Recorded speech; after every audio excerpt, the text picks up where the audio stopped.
Bumpy Johnson told Frank Lucas to choose between Tin Mounters or loyalty. Frank's choice made him a legend. Chapter 1, November 12, 1967, 11:47 p.m.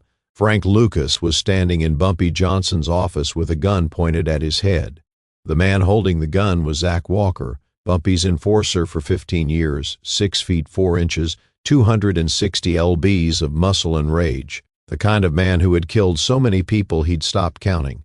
The kind of man who enjoyed his work. And right now, Zach was waiting for Bumpy to give the order. One word. That's all it would take. One word from Bumpy and Frank's brains would be splattered across the mahogany walls. Bumpy sat behind his desk, calm, cold, his fingers pressed together like a man in prayer. But Bumpy Johnson didn't pray. Bumpy Johnson calculated. He'd been in this business for 40 years, had sat through moments like this more times than he could remember, had ordered deaths, had watched men beg for their lives, had learned that you could tell everything about a person by how they acted when they thought they were about to die. "Tell me again," Bumpy said. His voice was soft, almost gentle. That was the most dangerous version of Bumpy. When he yelled, you might survive when he spoke softly. Someone was about to die. "Tell me what Doc offered you." Frank's mouth was dry. His heart was hammering so hard he could feel it in his throat, in his temples, in his fingertips. The cold steel of Zach's gun pressed against the back of his skull. He could smell the gun oil, could feel the slight tremor in Zach's hand, not from fear, from anticipation. Zach wanted to pull the trigger, but Frank kept his voice steady. In this world, showing fear was the same as dying. If you were going to die anyway, you might as well die like a man. $10 million. The words fell into the silence like stones into still water. $10 million in 1967. That was worth over $80 million in today's money. That was enough to buy 100 buildings in Manhattan, enough to purchase a small country, enough to disappear forever and live like a god for the rest of your life, enough to make any man forget where he came from and who he owed. And what did Doc want in exchange for $10 million Frank swallowed? This was the part that could get him killed. This was the confession that proved he'd even had the conversation. That proved he'd let another man whisper treason in his ear. "He wanted me to tell him your operations, your supply routes, your connections, your political protection, every cop on your payroll, every judge in your pocket, every business you own, legitimate and otherwise, everything you've built in 40 years. He wanted all of it." Frank paused, felt the gun press harder against his skull. "And when you die, he wanted me to hand Harlem over to the Italians. Gift-wrapped, no resistance. A smooth transition of power from black hands to white hands, like the last 40 years never happened." Bumpy nodded slowly. His face revealed nothing. He could have been listening to a weather report. "And what did you tell him?" This was it. The moment of truth. The next words out of Frank's mouth would determine whether he walked out of this office or got carried out in a bag. "I told him no." Zach laughed, a cold, ugly sound that bounced off the walls. "He's lying. Nobody turns down $10 million. Nobody. He's here because he got caught. Someone told you about the meeting, and now he's trying to save his own skin. Let me put one in his head right now, and we can all go home." Bumpy held up his hand. Zach went silent immediately, cut off mid-sentence like someone had hit a mute button. In this room, Bumpy's hand was more powerful than any weapon. His word was law. His silence was a death sentence. "Is that true, Frank?" Bumpy asked. His eyes were locked under Frank's face, searching for the lie, looking for the tell that would reveal the truth. "Are you here because you got caught? Because if you are, I can respect that. At least you had the sense to come to me instead of running. At least you're facing it like a man. But I need to know the truth right now before I make a decision." He glanced at his watch. "You have about 30 seconds to convince me that you deserve to walk out of here alive. If you're already hooked by this story, hit that subscribe button right now, because what Frank says next is going to change the entire history of organized crime. And I promise you, nobody has ever told this story the way I'm about to tell it. Frank didn't look at the gun, didn't look at Zach. He looked directly into Bumpy Johnson's eyes, the eyes of the most powerful black man in America, the eyes of a dying king searching for an heir. "I'm here because I want you to hear it from me before you hear it from someone else. That's it. That's the whole truth." He took a breath, felt the gun barrel shift slightly against his skull. "Doc approached me 3 days ago. Had two of his men pick me up outside my apartment in the Bronx. They didn't tell me where we were going, just told me to get in the car. I thought maybe I was being taken somewhere to die. Instead, they drove me to a warehouse in Hunts Point. Big place, empty except for a table in the middle of the floor. And on that table was more money than I've ever seen in my life." Frank could still see it in his mind. The stacks of bills arranged perfectly, the smell of paper and ink, the way the overhead lights made it almost glow. $10 million cash. I counted it myself. "Doc, let me hold it. Let me feel it. Let me imagine what my life would look like with that kind of money." And then he told me what he wanted. Bumpy's expression still hadn't changed, but he was listening, really listening. "He said you were dying, said you had 6 months at most, said the cancer was eating you from the inside and everyone knew it. Said when you're gone there's going to be a war for Harlem. And he said the Italians have already decided they're taking it back. The French connection, the Genovese family, they're done letting a black man run the most profitable territory in New York. They want it back and they're going to take it back one way or another." Frank paused, let the words hang in the air. "Doc said I could either be on the winning side or get buried with the losing side. Said if I help the transition happen smoothly, if I give him the information and make sure there's no resistance when the Italians move in, I get $10 million and a position in the new organization. I get to live. I get to be rich. I get to watch everyone else die while I count my money." Zach shifted behind him. The gun barrel moved slightly. "And if you said no," Bumpy asked, "then I get buried in the same grave as everyone else who's loyal to you." That's what he said. Those exact words. Buried in the same grave.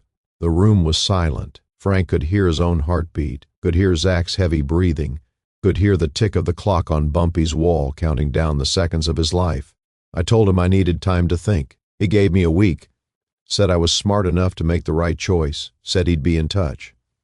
Frank stayed himself for what came next. I waited 3 days. 3 days of thinking about that money. 3 days of imagining what I could do with it. 3 days of weighing everything. And then I came here to tell you myself before anyone else could." Zach laughed again. "He waited 3 days. 3 days. That means he was thinking about it. That means he was considering betraying you. That means he as calculating how much your life was worth compared to $10 million.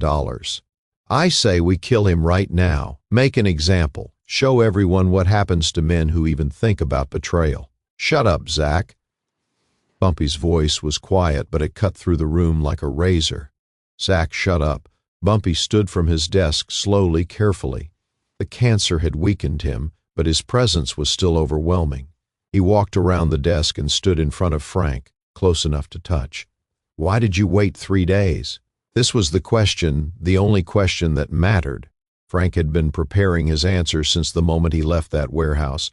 He'd rehearsed it in his head 100 times, crafted the perfect response, the words that would convince Bumpy he was loyal. But standing here now with death breathing down his neck, he realized he couldn't give the prepared answer. He had to tell the truth because I wanted to be sure. Sure of what? Sure that I was making the right choice. Frank felt something break inside him. A wall he'd been holding up his whole life. $10 million is more money than I ever dreamed of. More money than my whole family has made in 5 generations.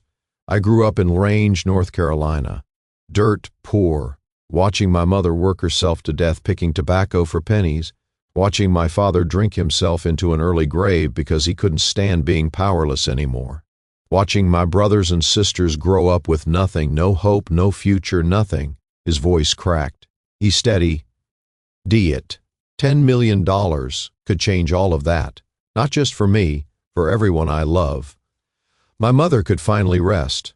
My family could finally have something. I could be someone. I could matter. He looked at Bumpy. Really? Looked at him. I'd be lying if I said I didn't think about it. I'd be lying if I said the money didn't tempt me. For 3 days I thought about nothing else. I saw that money when I closed my eyes. I saw what my life could be. I saw everything. Frank's voice hardened. But I thought about something else too. I thought about who I want to be, not who I have to be. Not who the world says I am, who I want to be. And I realized something. If I take that money, I become someone I don't recognize. I become a rat, a traitor, the kind of man who sells out everyone who ever trusted him for a pile of cash, the kind of man my mother would be ashamed of, the kind of man who can't look at himself in the mirror. He met Bumpy's eyes, didn't flinch, didn't look away. Maybe I live rich if I take that money. Maybe I'd die old in some mansion somewhere with servants and cars and everything I ever wanted, but I'd die knowing what I am. I'd die knowing that when it mattered, when the choice was between money and loyalty, I chose money. I'd die as a man who can be bought, and I can't live with that. I won't live with that. Not for 10 million, not for 100 million, not for anything. The room was silent. Even Zach had stopped moving. Something in Frank's words had shifted the energy in the room. Changed something fundamental. Bumpy stared at Frank for a long moment, his eyes searching, reading, calculating. Then he did something Frank never expected in a million years. He started laughing, not a cruel laugh, not the laugh of a man about to order an execution, a real laugh, deep, genuine, the kind of laugh that came from somewhere authentic. "Put the gun down, Zach. Bumpy, I really think we should put the gun down." Zach lowered the weapon, stepped back. His face was a mask of confusion and barely contained anger. He'd been looking forward to pulling that trigger, but he obeyed. Everyone always obeyed Bumpy. Bumpy was still chuckling as he walked back behind his desk. He lowered himself into his chair with a wheeze of pain.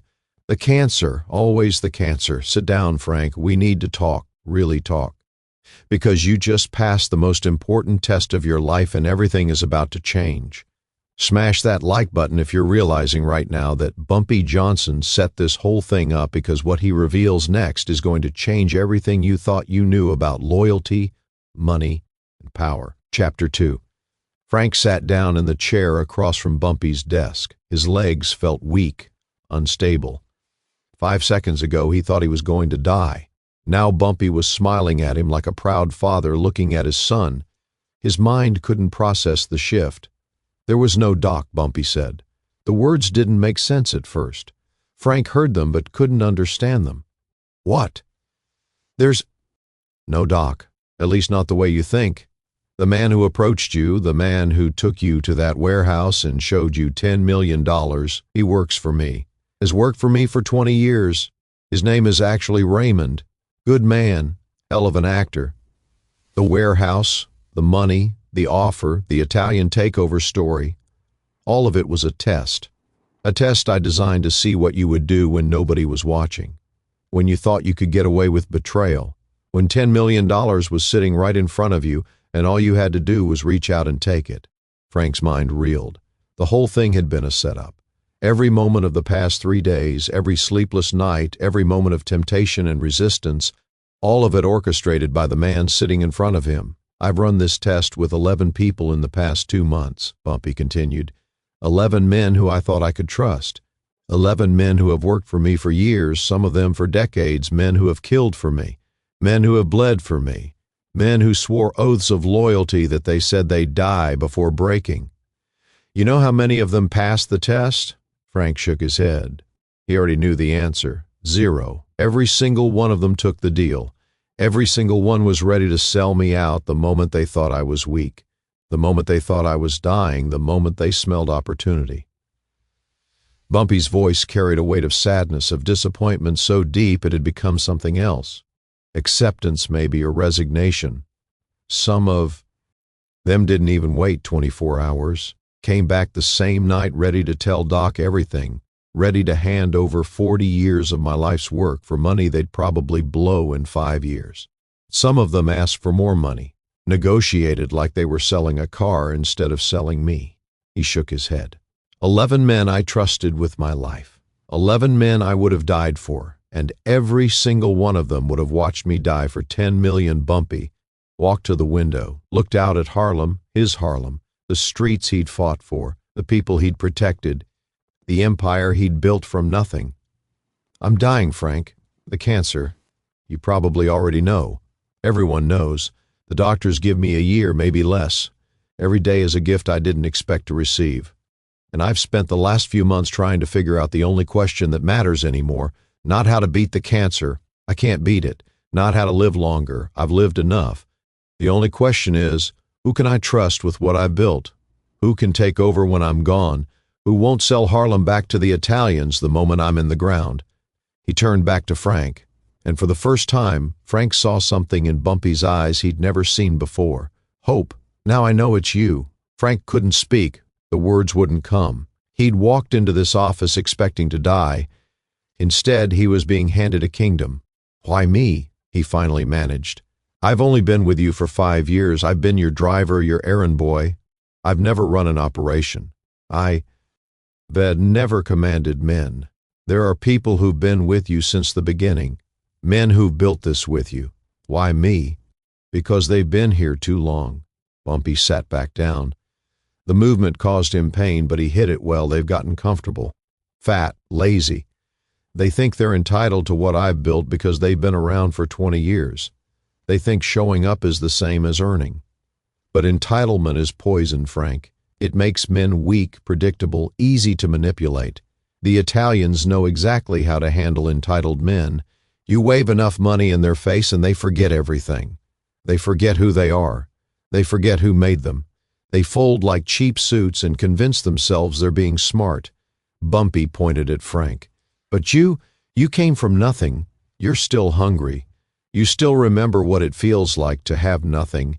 And more importantly, you have something that can't be bought. Something I've been looking for my whole life. You have loyalty, real loyalty, the kind that doesn't disappear when someone offers you $10 million, the kind that doesn't waver when the man you're loyal to is dying. That kind of loyalty is rare, Frank, rarer than diamonds, rarer than anything, and you either have it or you don't. You can't learn it, you can't fake it, and you definitely can't buy it. Bumpy opened a drawer in his desk and pulled out a thick folder. The kind of folder that held secrets, that held power, that held the keys to a kingdom. This is everything. Business I own, every property, every bank account, every offshore account, every connection I've made in 40 years, every politician in my pocket, every judge, every cop, every supply route, every distribution network, every secret that's kept me alive and kept me powerful. This is 40 years of building an empire, and I'm giving it all to you. Frank stared at the folder like it might explode, like it might be another test. There's more, Bumpy said. Something I've never told anyone. Something that's going to make you richer than I ever was, richer than any black man in America has ever been. He pulled out a small piece of paper with an address and a name written in careful handwriting. There's a man in Bangkok named Ike Atkinson. He's a sergeant in the U.S. Army. Right now he's running a small smuggling operation. Heroin from Southeast Asia brought back through military channels. Nobody searches military cargo. Nobody questions soldiers coming home from Vietnam. Nobody opens coffins draped in American flags. It's the perfect pipeline.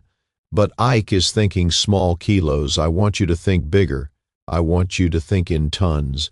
Bumpy's eyes gleamed with something like excitement, the kind of excitement a man gets when he sees a vision of the future. The Italians control the heroin trade because they control the French connection. Supply from Marseille through their Corsican contacts. They've had a monopoly for decades, but their product is garbage. By the time it hits he streets. It's been cut so many times, it's barely 5% pure. Maybe 6 if you're lucky. Addicts have to buy in bulk just to feel anything. But the product in Southeast Asia, Frank, the product in the Golden Triangle, that's the real thing. 98% pure. You could cut it 20 times and it would still be stronger than anything the Italians are selling. And the price is a fraction of what the French connection charges. If you can get that product directly from the source and bring it to Harlem without going through the Italians, you'll own the market. You'll be making more money in a day than I made in a month. You'll be the richest drug dealer in American history. Frank studied the paper.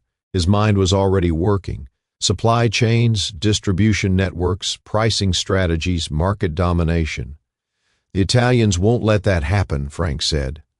The moment I cut them out, they'll come for me. They'll come for everything. Yes, they will. And that's why you need to be smart. Build slowly. Build quietly. Don't let them know what you're doing until you're too big to stop. By the time they realize what's happening, you'll have the money to fight back, the muscle to protect yourself, the connections to survive." Bumpy pulled out another document, this one older, yellowed, fragile. "This is a list of every Italian operation in Harlem, every business they own, every corner they control, every person who pays them tribute, every cop they've bribed, every politician they've bought. If they come after you release this. You burn their entire operation to the ground. Mutually assured destruction." Frank took the document carefully, held it like it was made of gold, because it was. Information was more valuable than money. In this world, more valuable than guns, more valuable than anything. "There's one more thing," Bumpy said. His voice dropped, became serious in a way that made Frank's skin prickle. "Nicky Barnes." The name hung in the air like a threat. Everyone in Harlem knew Nicky Barnes, Bumpy's protege, the man everyone assumed would inherit the throne when Bumpy died. Flashy, ambitious, dangerous. "Nicky is going to be a problem. He thinks he's entitled to my empire. Thinks because I've been grooming him for years, because I've taught him everything, that he deserves what I've built. He's already made deals with the Italians, already promised them he'll bring Harlem back under their control when I'm gone. Let them run things like they did before I took over. And that's not even the worst part." Bumpy paused. "He's been talking to the feds." Frank's blood went cold. "Nicky's an informant. Has been for 3 years. The FBI approached him in '64, threatened him with a case. They had 20 years minimum. And Nicky folded, started feeding them information. Small stuff at first, but it grew. Now he's one of their most valuable assets in Harlem. That's why he's never been arrested. That's why he walks around like he's untouchable. Because he is. As long as he's useful to the feds, no thing can touch him." Bumpy handed Frank a small brass key, old, worn, heavy with significance. "Safe deposit box at Harlem Savings Bank, box 1147. Inside you'll find everything. Photographs of Nicky meeting with his FBI handlers, transcripts of conversations, payment records, enough to destroy him, enough to get him killed by his own people, by the Italians, by everyone he's ever betrayed. When the time is right, when Nicky makes his move against you, you use this, you release it, and you watch his whole world burn." Frank felt the weight of the key in his palm. Such a small thing, such enormous power. "Promise me something, Frank." Bumpy's voice cracked. For the first time he sounded like what he was, a dying man, a man who had built everything and was about to lose it all, a man who needed to know that what he'd created would survive him. "Promise me you'll build something bigger than I ever could. Promise me you'll keep Harlem in Harlem's hands. Promise me that when I'm gone, when the Italians come, when Nicky makes his move, when everyone tries to tear down what we've built, you'll be the one left standing. Promise me you'll make them remember that we're not slaves anymore, that we don't need their permission to be kings, that we can build our own empires on our own terms." Frank looked at everything spread before him, the folder of secrets, the address in Bangkok, the list of Italian operations, the key to Nicky's destruction, the keys to a kingdom.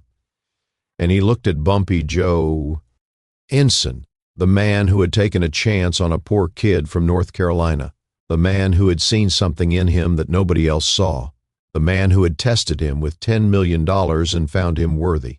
I promise. Hit that subscribe button right now if you want to see how Frank Lucas kept that promise. Because what happens next turned a nobody from North Carolina into the most legendary gangster in American history. Chapter 3. For 8 months, Frank prepared. He didn't make any big moves, didn't draw attention, didn't change anything about his routine. He went to work every day like he always had. Drove Bumpy where he needed to go. Ran errands, collected money, did everything a loyal soldier was supposed to do. But in secret, he was becoming something else. He memorized every page of Bumpy's folder. Every name, every address, every connection, every dollar. He could recite Bumpy's entire empire in his sleep. He knew more about Bumpy's operations than most of the men who had been running them for years. He made contact with Ike Atkinson in Bangkok, flew there twice to see the operation in person. The first time was reconnaissance, learning, understanding. The second time was business. He saw the poppy fields stretching to the horizon, saw the processing facilities hidden in the mountains of the Golden Triangle, saw products so pure it glowed under the laboratory lights. 98%. He had it tested himself. Watched the chemist run the analysis. The Italian product from the French connection W as 5%, sometimes 6. This was 98. The math was simple. If Frank could get this product to Harlem, he could undercut the Italians by half and still make 10 times the profit. He just had to wait for the right moment. July 7, 1968, 2:17 p.m., the moment came. Bumpy Johnson collapsed at Wells Restaurant on 132nd Street. Heart attack. The cancer had weakened his heart until it simply gave up. He died with fried chicken in his mouth, his favorite meal, gone before anyone could call an ambulance, gone before anyone could say goodbye.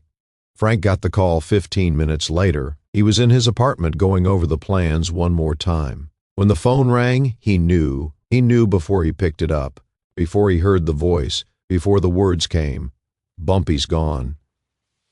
Frank hung up the phone, sat in silence for a long time. The man who had believed in him when no one else did. The man who had tested him with $10 million and found him worthy. The man who had given him a kingdom. Gone. But there was no time for grief. Not now. The wolves were already circling. He could feel it. Every ambitious man in Harlem was making phone calls right now, making plans, positioning themselves. The king was dead, and the war for the throne was about to begin. Frank got dressed, black suit, white shirt, the clothes of a man going to claim what was his. He drove straight to Harlem's savings bank. Walked in like he owned the place, like he belonged there, like he was somebody. Box 1147. He used the key Bumpy had given High. Inside was everything Bumpy had promised. Documentation proving Nicky Barnes was an FBI informant. Photographs, transcripts, payment records, enough to destroy him, enough to end him. Frank took everything, put it in a safe place that only he knew about. His insurance policy, his nuclear option. He would use it when the time was right. Not now, but soon. The funeral was 3 days later. Abyssinian Baptist Church on 138th Street, the most famous black church in America, the kind of place where history happened. 2,000 people showed up, politicians in expensive suits who owed their careers to Bumpy's money, gangsters who owed their lives to Bumpy's protection, celebrities who had gotten their start in his clubs, civil rights leaders who had received his quiet donations. Everyone who was anyone in black America came to pay respects. Frank arrived late deliberately. He wanted everyone to see him walk in.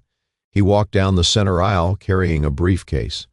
The church fell silent as he passed, 2,000 eyes following him, past the pews of mourners, past Nicky Barnes sitting in the second row with that smug look on his face, like he already knew he was going to take over, like the crown was already on his head, past the Italian representatives who had come to observe, to calculate, to plan their return. Frank walked to the front, to the open casket where Bumpy Johnson lay peaceful at last. No more pain, no more cancer eating him from the inside, just peace. Frank stood there for a moment, said a silent prayer, made a silent promise. Then he opened the briefcase. The church held its breath. 2,000 people watching in absolute silence. Frank pulled out the first stack of $100 bills, $10,000. He placed it in the casket next to Bumpy's hand, then another stack, $20,000, $30,000, $50,000, $75,000, $100,000. Every dollar Frank had saved in 5 years of loyal service. His entire life's work placed around Bumpy's body like treasure being buried with an ancient king. The church was frozen. Nobody moved. Nobody spoke. Nobody had ever seen anything like this. Then Frank turned around and faced the congregation. Some of you think you know what happens next. Some of you think you're going to divide up what Bumpy built like vultures picking at a corpse. Some of you have already made deals with outsiders, already promised them you'll hand over what generations of black men fought and died for, already sold your souls for money.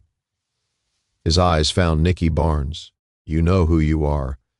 Nicky's smug expression faltered. Something flickered across his face. Fear, uncertainty, the realization that maybe he'd miscalculated. You're all wrong. Bumpy Johnson didn't leave his empire to be divided. He didn't leave it to be sold.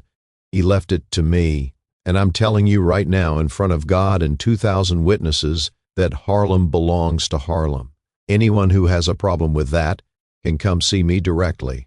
Frank walked out of the church without looking back, and everyone who witnessed that moment can ew. They knew they'd just watched the coronation of a new king. Drop a comment right now telling me if you think Frank can hold on to that crown, because Nicky Barnes and the Italian Mafia are about to bring war to his doorstep, and what happens next will blow your mind.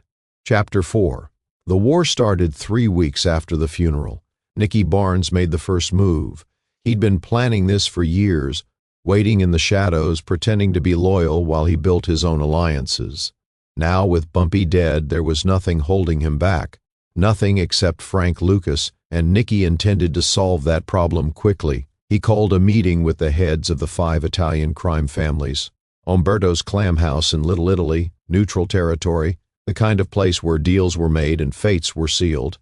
Nicky walked in wearing a custom suit that cost more than most people made in 6 months. Gold watch, diamond rings, the look of a man who believed he was already in charge. Sitting around the table were the most dangerous men in New York.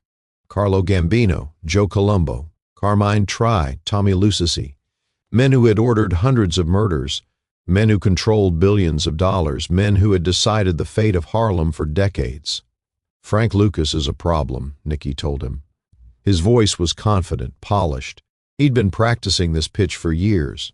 "He's Bumpy's driver, an errand boy. He's got no experience running an operation this big.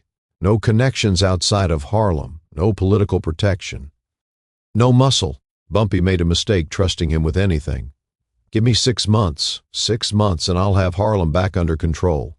Your control. The Italians listened without expression. That was always the most dangerous response. When they showed nothing, it meant they were thinking, calculating, deciding whether you are useful or expendable. "We go back to the old arrangement," Nicky continued. 50-50, it's split on everything. You supply the product through the French connection. I distribute it in Harlem. Everyone makes money, the way it was before Bumpy decided he didn't need you anymore." Carlo Gambino leaned forward. He was an old man, soft-spoken, the kind of man you might mistake for someone's grandfather. That mistake had cost many men their lives. "And Frank Lucas, what do you propose we do about him?" "Leave Frank to me. I know him, know how he thinks, know his weaknesses. He'll be gone before he even understands what's happening." Gambino looked at the other bosses. A silent conversation passed between them, the kind of conversation that decided who lived and who died. "We'll give you what you need," Gambino said finally. "Money, soldiers, protection from the police we control. But we want results, not promises. Take care of Frank Lucas. Make it clean. Make it permanent. Then we'll talk about the future." Nicky smiled. The smile of a man who thought he'd already won. Consider it done. But Nicky made a mistake. The same mistake people had been making about Frank Lucas his entire life. He underestimated him. While Nicky was in Little Italy making deals with the devil, Frank was on a plane to Bangkok. The plans he'd been making for 8 months were finally ready. The connections were in place. The money was ready. It was time to build an empire. Frank met with Ike Atkinson and finalized every detail. The heroin would come from the Golden Triangle, 98% pure. They would transport it through military channels, hidden in coffins of American soldiers killed in Vietnam, hidden in furniture, hidden in the false bottoms of military equipment. Nobody searched military cargo. Nobody questioned the army. Nobody opened coffins draped in American flags. The pipeline was perfect, invisible, untraceable. Frank came back to New York with the first shipment. 100 kilos of the purest heroin anyone had ever seen. He called it blue magic.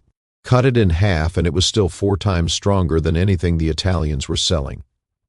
He sold it for half the price of the competition. Word spread through Harlem like wildfire. Blue magic. Everyone was talking about it. Addicts traveled from all 5 boroughs just to get their hands on it. They lined up around the block, waited for hours, paid whatever Frank asked. Within 6 months, Blue Magic controlled 70% of the heroin market in New York City. The Italians watched their business collapse. Their customers disappeared. Their dealers switched sides. Their whole operation was crumbling, and they couldn't understand why. And Nicky was left standing in the ruins of his own ambitions. The Italians blamed him for failing to stop Frank. His own people abandoned him. The promises he'd made were worthless. The empire he thought was his for the taking had never existed. Subscribe right now, because what happens next between Frank and Nicky is the most gangster thing you'll ever hear. And I promise you the ending will blow your mind. Chapter 5, December 1971. 3 years after Bumpy's funeral, Frank Lucas was making $1 million a day, not a week, not a month, a day. He owned properties across New York and New Jersey, more than 100 buildings. He had a mansion in Teaneck that looked like it belonged to a movie star. He had cops, judges, prosecutors, politicians on his payroll. He had an army of soldiers loyal only to him. He had everything Bumpy had promised him and more. He had kept his promise. He had built something bigger than Bumpy ever dreamed. But Frank made a mistake. The same mistake every king eventually makes. He got comfortable, confident, visible. When you're on top, you start believing you'll always be on top. March 8, 1971. The Muhammad Ali versus Joe Frazier fight, the fight of the century. 15 rounds between the two greatest heavyweight boxers who ever lived. Everyone who was anyone was there, including Frank Lucas, wearing a chinchilla coat and hat worth $50,000, sitting ringside, better seats than the Italian bosses, better seats than the corporate executives, right there where everyone could see him. A detective named Richie Roberts was working security that night. He saw Frank, saw the coat, saw the seats, asked himself a question that would change everything. Who is that guy, and how does he have better seats than Carlo Gambino? Robert started investigating. 4 years of surveillance, 4 years of building a case, connecting dots, turning informants, following money, until finally he had enough. January 28, 1975, 6 a.m. Richie Roberts and the DEA kicked down Frank's door. They found $584,000 in cash. They found heroin. They found evidence of everything. Frank Lucas was arrested, facing 70 years in federal prison. His empire was finished. But Frank wasn't going down alone. He remembered everything Bumpy had taught him. He remembered the test, the $10 million he'd turned down, the choice he'd made that night in Bumpy's office. Loyalty over money. And he remembered what Bumpy had given him, the key to destroying Nicky Barnes. Frank made a deal with the prosecutors. He would cooperate, give them everything: names, addresses, operations, corrupt cops, dirty politicians, everyone who had helped him build his empire. In exchange, his sentence would be reduced. But first, Frank played his final card. He gave the prosecutors the documents proving Nicky Barnes was an FBI informant. The photographs, the transcripts, the payment records, everything Bumpy had collected. Within weeks, the information leaked. Maybe Frank leaked it. Maybe someone in the prosecutor's office didn't matter. The streets knew Nicky Barnes, Mr. Untouchable, the man who had tried to steal Frank's crown, exposed as a rat. The seal, Italians put a contract on his head. Real money, the kind of contract that made every hitman in the city start hunting. His own organization turned on him. The people he'd paid, the people he'd trusted, they all wanted him dead. Nicky Barnes was arrested in 1978, sentenced to life without parole. When the other inmates found out he was an informant, his life became a living hell. He eventually became a federal witness himself, testified against everyone, spent the rest of his life in witness protection, hiding, running, looking over his shoulder. He died in 2012 alone, forgotten, under a name nobody knew, no funeral, no mourners. Just a rat who thought he could buy loyalty. Frank Lucas served 7 years, 7 years of a 70-year sentence. The information he provided led to over 100 convictions. Corrupt cops, dirty politicians, drug dealers. The biggest takedown in DEA history. He got out in 1982, made more money, old habits die hard. Got arrested again in 1984, served another 7 years, got out for good in 1991. Spent his final years as a legend, A movie made about his life. Denzel Washington playing him. His name known around the world. He died on May 30th, 2019. 88 years old, surrounded by family, remembered forever. Hit that like button and subscribe right now because this story proves something important, something the T goes far beyond the streets. Bumpy Johnson offered Frank Lucas a choice, $10 million or loyalty. Every other man Bumpy tested chose the money. 11 men, every single one. They saw the cash and forgot everything else, forgot who they were, forgot what they stood for, forgot that some things matter more than money, but Frank chose different. He chose loyalty, not because he was stupid, not because he didn't understand what $10 million meant, but because he understood something deeper, something those 11 men didn't understand. Money runs out, empires fall, power fades. But who you are, what you stand for, the choices you make when no one's watching, that stays with you forever. That's what Bumpy saw in Frank that night, not just hunger, not just ambition, character. The kind of character that can't be purchased at any price, the kind that reveals itself only when the stakes are highest. And that's why Frank became a legend, not because he was the most ruthless, not because he had the biggest operation, but because when it mattered, when the choice was between $10 million and his principles, he chose his principles. That single decision, that one moment in Bumpy Johnson's office with a gun to his head, that choice changed everything. It made Frank the heir to an empire. It made him the richest gangster in American history. It made him a legend that people will remember for generations. Sometimes the most valuable thing you can do is walk away from the money. Sometimes loyalty pays more than betrayal ever could. Sometimes the choice that looks stupid in the moment is the choice that makes you immortal. Bumpy Johnson spent his whole life looking for someone who understood that, someone who couldn't be bought, someone whose loyalty was real, and he found Frank Lucas, a poor kid from North Carolina who understood that some things matter more than money. Rest in peace, Bumpy Johnson, 1905 to 1968, the king who tested loyalty with $10 million. Rest in peace, Frank Lucas, 1930 to 2019, the man who passed the test, the man who chose loyalty, the man who became a legend. The end.